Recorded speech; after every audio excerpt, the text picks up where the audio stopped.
Isang kahanga-hanga ang ginawa ni President Donald Trump ngayon. Naibalita po ito sa lahat ng mga pahayagan sa buong mundo. Pinag-ayos ang dalawang mortal na magkaaway, ang Israel at Hamas. Ginulat ang buong mundo nung biglang magkaroon ng ceasefire ang dalawang magkalaban na matagal na pong nasa digmaan. Tanong tuloy ng marami, ganun ba kamakapangyarihan ang boses ni Donald Trump at kaya niyang pag-ayusin ang mga matitinding magkalaban? Siya na nga ba ang hinihintay na Antikristo?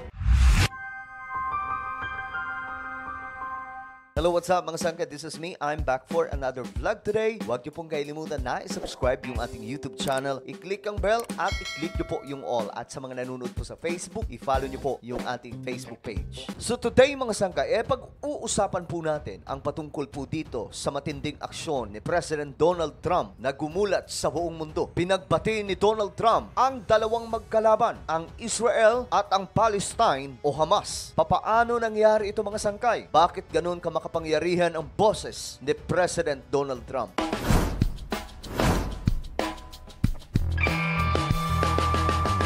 Marami ang nagulat mga sangkay sa buong mundo nung biglang ibinalita na ang Hamas at Israel ay magkakaayos na. Sila ay nagkaroon ng ceasefire deal na ang ibig sabihin, magkakaroon po ng tigil putukan. Marami po ang nagulat sa pangyayaring ito mga sangkay dahil sino ang mag-aakala na ang mortal na magkalaban ay pag-aayusin ni President Donald Trump samantalang hindi pa po siya nakakaupo bilang presidente ng bansang Amerika. Kaya't may ilan mga sangkay na napapatanong, si Donald Trump na nga ba ang inihintay ng buong mundo na sinasabing si Antichrist? Si Antikristo mga sangkay ay isa sa pinakamalaking propesiya sa Biblia. May matinding magaganap sa ating mundo at lilitaw mga sangkay si Antikristo. Isa sa identity ni Antichrist mga sangkay ay ang pagiging peacemaker. Kung babasahin po natin ang Book of Daniel, chapter 9, malinaw na sinasabi po dito mga sangkay kung papaano po niya aayusin ang mga bansang nag-aaway-away. Ito po ay ang tinatawag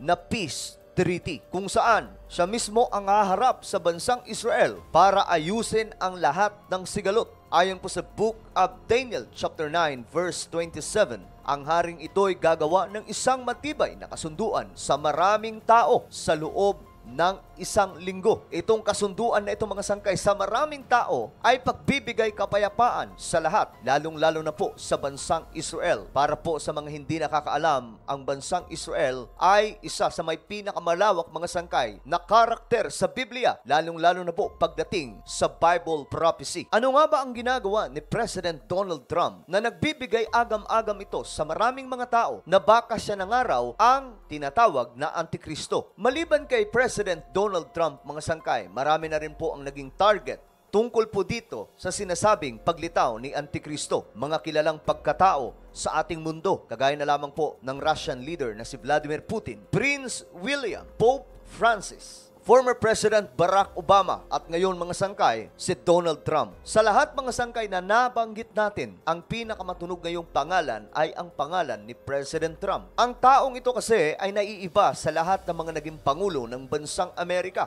Dahil halos lahat ng mga nakabangga ng bansang Amerika ay gusto niya pong makipagbati o makipag-ayos. Kagaya na lamang po ng interes ni President Donald Trump na makipagkita at makipag-usap kay President Vladimir Putin. Si Putin na matagal na pong nanggigigil sa bansang Amerika. Papaano nangyari na ito mismong si Putin ay nagugustuhan si Donald Trump? Isa pang popular na ginawa ni Donald Trump nung siya ay nakaupo bilang presidente ng bansang Amerika sa unang termino ay ang pagbisita niya sa North Korea. Ang North Korea na matagal na rin pong galit sa bansang Amerika ay nakipagngitian kay President Donald Trump sa panahong iyon. Si Kim Jong-un na diktador ng bansang North Korea nakipagkamay kay President Donald Trump at siya pa mismo mga sangkay ang sumama para ipasyal ang presidente ng bansang Amerika sa border ng North Korea at South Korea. Buong mundo mga sangkay ay nagulat sa pangyayaring ito at ngayon na naman mga sangkay sa pangalawang termino ni President Donald Trump, nagparamdam na naman po ito mga sangkay ng pagkasabik na makausap ang kanya raw kaibigan na diktador ng bansang North Korea. Isa pa sa matinding kalaban 1 ng Amerika pagdating sa negosyo, kapangyarihan at impluensya sa buong mundo ay ang bansang China. Ang China mga sangkay ngayon ay isa sa nangingibabaw pagdating sa global economic growth. Kung papansinin po ngayon natin, ang bansang China ay talagang napakaganda na. Napalago nila ang kanilang ekonomiya at nakikipagsabayan na po sa bansang Amerika. Ang China rin ay mainit laban sa bansang Amerika na noon pa nga po mga sangkay ay nagkaroon ng trade war ang dalawang mga higanting mga bansa, ang Amerika at China. Subalit isang kagulat-gulat mga sangkay na itong si President Donald Trump ay inimbitahan pa mismo ang presidente ng bansang China na si President Xi sa mismong inauguration ni Trump bilang presidente ng bansang Amerika. Sa madaling sabi mga sangkay, nakikipag-ayos, nakikipagkasundo at nakikipagmabutihan itong si Donald Trump sa China. At ngayon mga sangkay, ang pinakabagong balita na nakakagulat, papaano ni Donald Trump nagawa na pag-ayusin ang magkaaway na bansang Israel at bansang Palestine. Ang Israel mga sangkay ay tinatawag na bayan ng Diyos simula pa po sa Old Testament at magpahanggang ngayon mga sangkay, naniniwala ang buong Kristyanismo na ang Israel ay may mahalagang gampanin pagdating po sa Bible prophecy sa huling mga araw. Ang Israel ay marami pong kaaway sa Middle East. Napapalibutan po ito mga sangkay ng mga kaaway. Subalit patuloy na tumitindig at hindi nagpapatalo na tila baga mayroon pong supernatural na bagay na sumusuporta sa bansang ito. Sa sigalot ng Palestine, sa pangunguna ng Hamas, laban po sa Israel, laking gulat mga sangkay ng buong mundo noong maibalita na itong si Donald Trump ang naging tulay para maging maayos po ang dalawang bansang ito. Nagkaroon po ng peace agreement hanggang sa humantong sa ceasefire ang dalawang bansang ito. So ang tanong dito mga sangkay, bakit ganun katindi ang impluensya ni President Donald Trump? Ang identity mga sangkay na dinescribe sa Biblia kung sino si Antichrist. Si Antichrist po ay may matinding impluensya sa buong mundo, lalong-lalo na po pagdating sa politika na mismo ang mga bansa ay mapapasunod niya at pansamantala mga sangkay, ibibidan niya po dito ang matinding kapayapaan sa buong mundo. Kagaya ng sinasabi sa Book of Daniel na ang haring ito mga sangkay ay gagawa ng isang matibay na kasunduan sa maraming tao sa loob ng isang linggo. Ayon pa nga po sa isang statement ni Donald Trump, kung hindi daw po siya naging involved, hindi daw po ito mangyayari. So ito ay palaisipan mga sangkay sa lahat. Papaano ito nagawa ni Donald Trump na may matinding sigalot na ang nasa digmaan na Hamas at Israel ay napagkasundo niya. Pinagmalaki po ito ni President Donald Trump at ayon po sa kanyang panghuling statement, "We have achieved so much without even being in the White House. Just imagine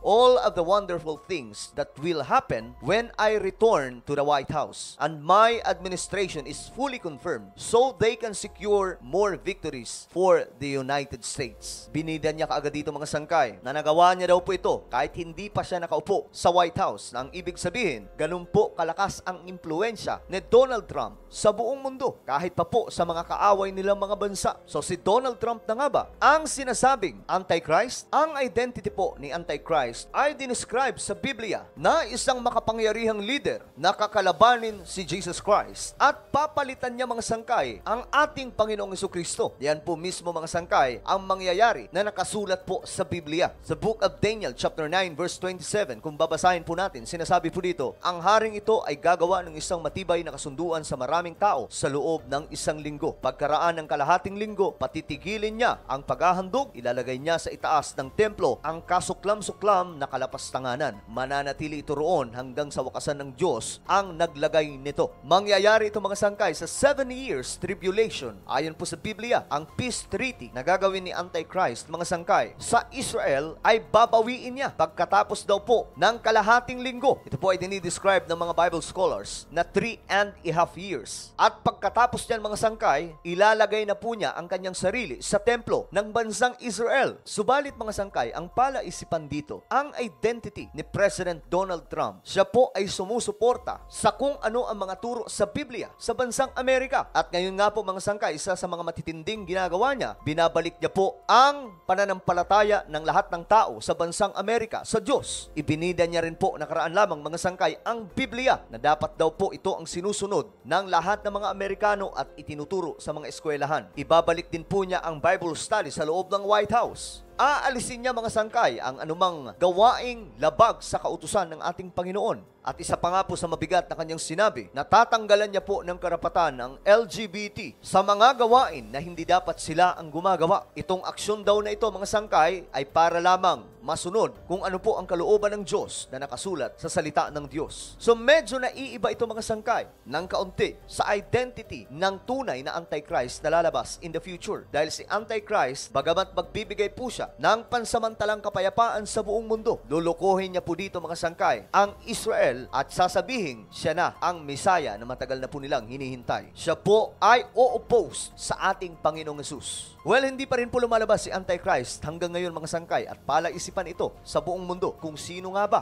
dahil isa po ito sa matinding propesiya sa Biblia na mangyayari po bago ang pagbabalik ng ating Panginoong Hesus o after ng rapture. Ano po ang inyong opinion sa ating napag-usapan ngayon? Just comment down below. Huwag niyo pong kailimutan na i-subscribe yung ating YouTube channel.